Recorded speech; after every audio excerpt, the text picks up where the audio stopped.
Alors Mike Pompeo est proche de Donald Trump, c'est le directeur de la CIA jusqu'à présent, donc qui briefait tous les matins le président américain, et ils sont devenus comme cela très proches. Donc pour l'instant, il a plutôt mis en avant des positions qui sont très proches de celles du président américain. Il a notamment dit que sur la Corée du Nord, sa priorité était, comme celle du président, de débarrasser le monde d'une Corée du Nord nucléaire. Sur l'accord nucléaire avec l'Iran, Mike Pompeo a dit qu'il voulait améliorer cet accord, tout comme le président Donald Trump, sauf que ce dernier a répété régulièrement qu'il fallait déchirer cet accord. Mike Pompeo s'est montré un peu plus prudent, il s'est aussi montré très ferme sur la Russie, et il a dit que par rapport à l'ingérence supposée de Moscou dans l'élection présidentielle américaine, eh bien, Moscou n'avait pas encore suffisamment reçu le message de fermeté de Washington, mais Mike Pompeo a aussi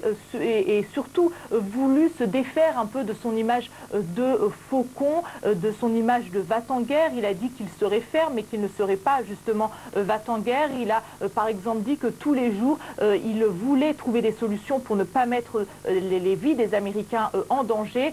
Il faut dire que sa nomination, à peu près en même temps que celle de John Bolton à la sécurité nationale, a affolé les démocrates et même certains républicains ici à Washington, puisque pour beaucoup cela a signalé un vrai durcissement de l'administration Trump. Donc il temporise lui aussi aujourd'hui. Merci beaucoup Sonia. Sonia Dridi en direct de Washington.